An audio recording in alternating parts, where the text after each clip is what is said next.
É que a gente está aqui no ar-condicionado, né?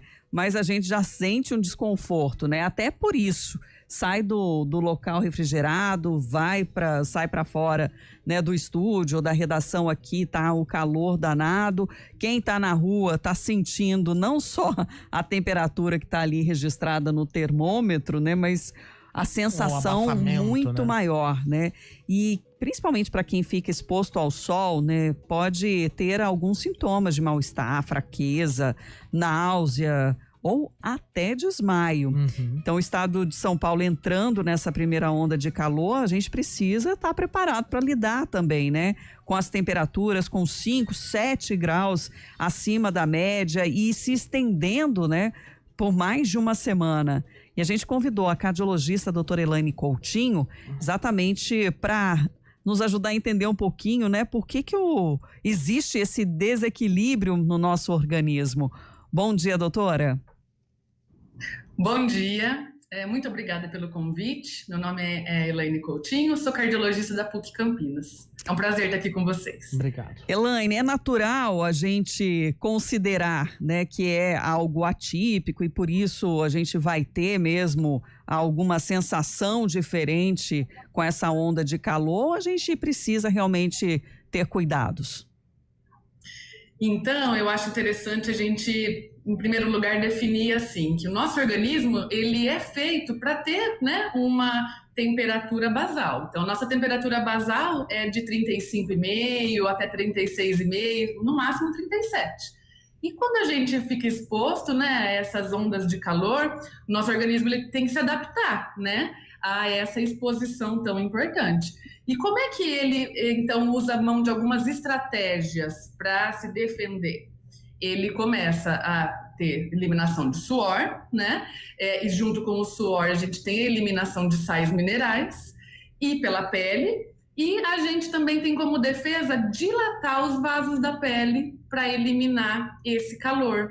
Então, se eu tenho nessa dilatação dos vasos da pele, tem os sintomas que você bem comentou. Ocasiona pressão baixa, tontura, mal-estar. Eu tô aqui no consultório, o pessoal tem reclamando de uma sensação de fadiga, né, de desânimo, e alguns pacientes ainda chegam a ter desmaio, né, ou pré-desmaio, em especial na atividade física. Então a gente sabe que isso pode acontecer, né, porque tem esse desequilíbrio. Mas o que a gente pode fazer, então, para amenizar esse impacto? Então, tem algumas dicas, pessoal, que eu acho bem interessantes. Assim, a primeira delas é quanto de líquido que eu preciso beber, né? Então, existe um cálculo que a gente faz mais ou menos que é de 30 ml por quilo. Então, se eu peso 60 quilos, dá ao redor aí de 1.800 ml de água, de líquido por dia, em especial água, tá? Não serve refrigerante, né? Não serve chás, etc, tá bom? Então, ao redor de 30 ml quilo. É a quantidade de hidratação em geral para uma pessoa que não tem problema de coração.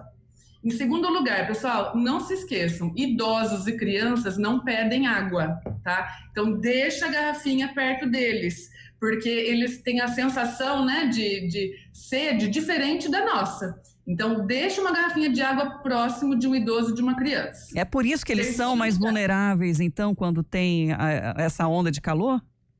Perfeito. Então, tanto por causa, né, desse mecanismo de equilíbrio de calor que no deles é diferente, em especial do paciente idoso, quanto porque a sensibilidade à sede é diferente da nossa. Então, eles não vão pedir água. Deixa a água e oriente que eles têm que hidratar aquele tanto na garrafinha, tá? Isso é interessante. Terceiro ponto, vai fazer atividade? Faça a ingestão de cerca de 400 a 500 ml 30 minutos antes da atividade, para você manter a quantidade ali de hidratação adequada para manter hidratação durante o seu exercício, né? Não para você reidratar durante o exercício. Então, ingerir água antes. E evitar fazer atividade entre 10 horas da manhã e 4 e meia da tarde, né? Porque a gente sabe que nesses momentos a gente vai perder mais líquido, mais sais minerais, e aí vem cãibra, né? Vem tontura, que é esperado. Doutora, você aí falou da recomendação, o Felipe Pereira foi até fazendo a conta aqui dos 30 ml. E aí você falou, se não tiver doença cardíaca, qual que é a orientação para esses pacientes? Então, porque alguns pacientes nossos, né, que tem a chamada insuficiência cardíaca, que é aquela dificuldade do bombeamento, né, de sangue, esses pacientes a gente recomenda ali uma hidratação mais rigorosa. Então, por exemplo, nossos pacientes num período que tem, né, insuficiência cardíaca, eles ficam ali ao redor de 1.000, 1.200 ml de líquido. Agora, no calor, pelas perdas, né, pela pele e tudo, a gente orienta até 1.500 ml. Então, mas por isso que eu não falo assim, todo mundo deve hidratar 2.000, 2.500. Não, se é um paciente com insuficiência cardíaca, tem que hidratar a quantidade que seu médico orientar. Aí, uma coisa importante, se o paciente medir a pressão e verificar que a pressão está baixa, pessoal, não parem por conta o remédio da pressão do coração, que chega um monte de gente descompensado aqui, porque, puxa, eu vi que a minha pressão estava baixa e resolvi não tomar o remédio hoje. Então, peça orientação para o seu médico se é conveniente reduzir a dose ou não. Uhum. Tava lembrando aqui que eu passei mal semana passada, ou retrasada, com uma onda de calor, um dia de calor que fez aqui na nossa região. E aí eu lembro que eu tomei muita água, assim, peguei uma água mais gelada possível e tomei ela quase que toda a garrafinha de uma vez só.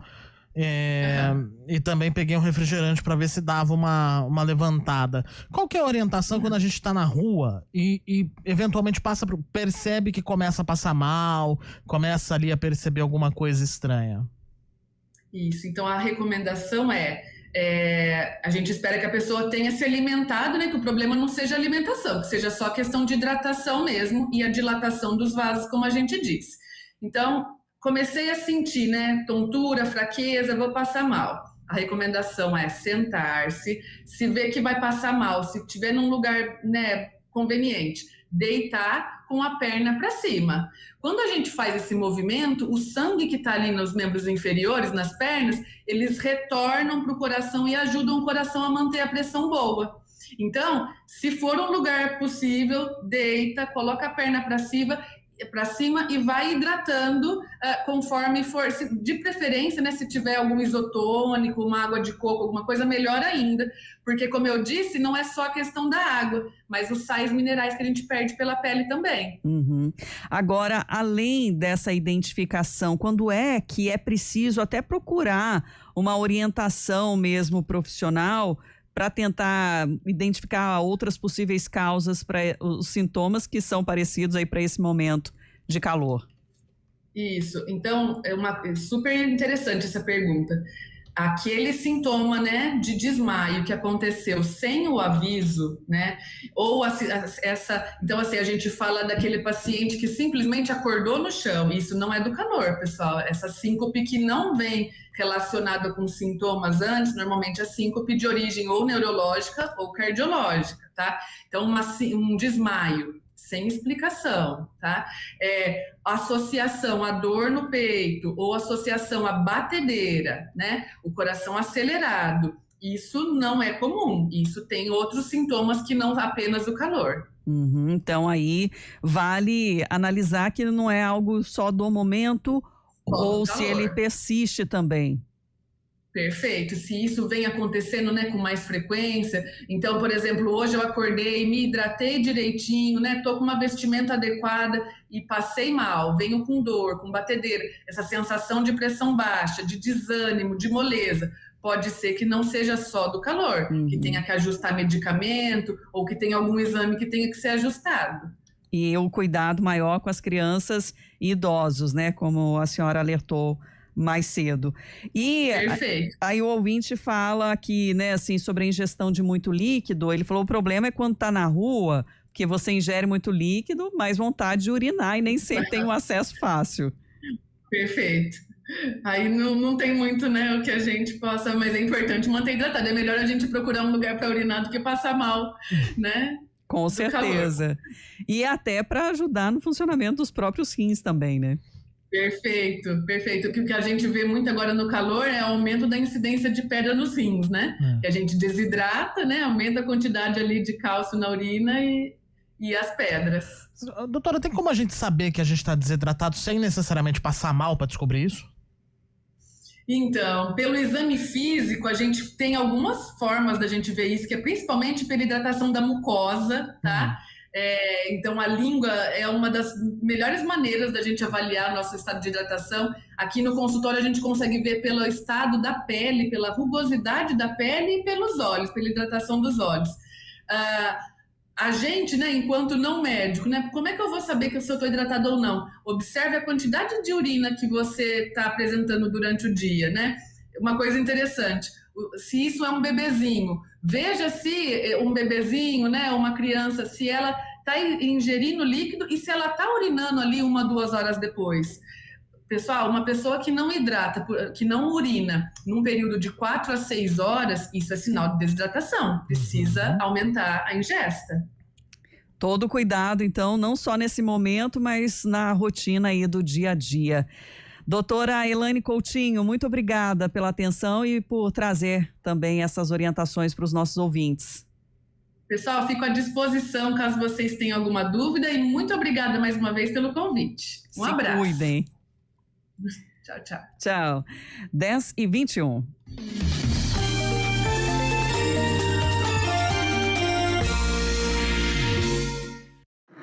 Agosto é o mês mais crítico do período de estiagem, com mais riscos